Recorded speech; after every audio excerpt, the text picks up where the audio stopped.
আসসালামু আলাইকুম বন্ধুরা, জানবো ও শিখবো চ্যানেলে আপনাদের সবাইকে স্বাগত জানাচ্ছি। আশা করি সবাই ভালো আছেন। আজকে আমি চলে এসেছি নতুন আরেকটি ভিডিও নিয়ে। আশা করি আমাদের আগের ভিডিওটি আপনাদের ভালো লেগেছে। আজকে আমরা জানবো ও শিখবো কি করলে পুত্র সন্তান হয়।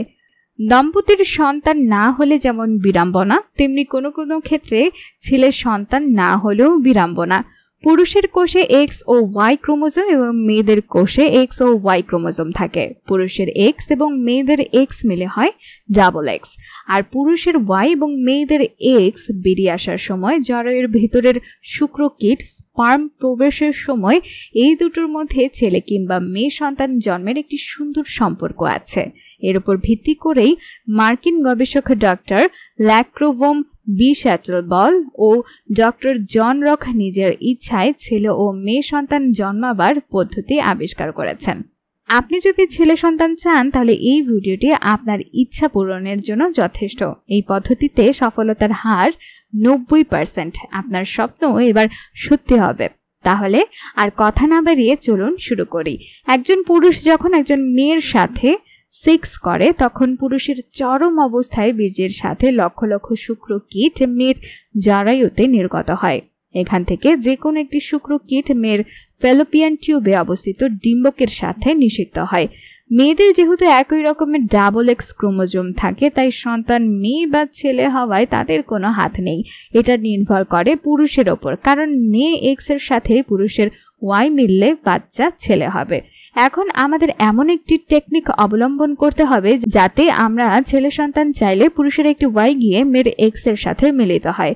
বিজ্ঞানীরা গবেষণা করে দেখেছেন যে জরায়ুর পরিবেশ ক্ষারীয় হলে পুরুষের ওয়াই শুক্রকীট মেয়ের ডিম্বের সাথে মিলিত হয়, ছেলে সন্তান হয়। এখন পর্যন্ত যদি ভিডিওটি ভালো লেগে থাকে তাহলে ভিডিওটিতে একটি লাইক করে শেয়ার করে ফেলুন। পুত্র সন্তান পেতে চাইলে আরও কিছু নিয়ম পালন করতে হবে। চলুন বিস্তারিত জানি।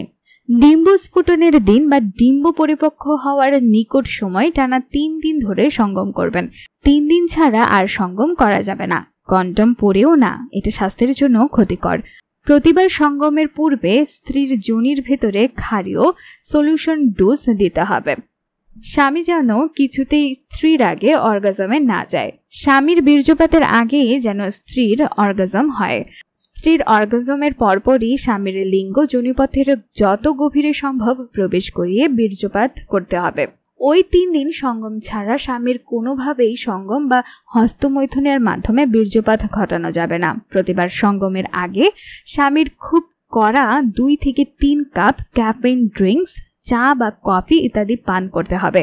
স্বামীকে সঙ্গমের 10 থেকে 12 দিন আগে থেকেই দৌড়ঝাঁপ, ফুটবল, টেনিস, অনেক দূর সাইকেল চালানো ইত্যাদি শারীরিক পরিশ্রমের কাজ করা যাবে না। ঢিলাঢালা সুতির পোশাক পরতে হবে। জোর দিনগুলোতে যৌন মিলন করলে পুত্র সন্তান হওয়ার সম্ভাবনা থাকে। ওই সময় কোনো প্রকার টেনশনে থাকা চলবে না। স্ত্রী গর্ভবতী হবার পর এই নিয়ম মানার প্রয়োজন নেই। সবশেষ বলতে চাই, যারা পুত্র সন্তান চান তারা এই নিয়ম মেনে স্ত্রীর সঙ্গে সহবাস করুন আর সৃষ্টিকর্তার উপর বিশ্বাস রাখুন। দেখবেন অবশ্যই আপনি পুত্র সন্তান পাবেন। আশা করি ভিডিওটি দেখে অনেক কিছু জানতে ও শিখতে পেরেছেন। আর এইরকম স্বাস্থ্য বিষয়ক ভিডিও পেতে জানবো ও শিখবো চ্যানেলটি সাবস্ক্রাইব করে ফেসবুকে ফলো দিয়ে রাখুন। ভালো থাকবেন সবাই, ধন্যবাদ।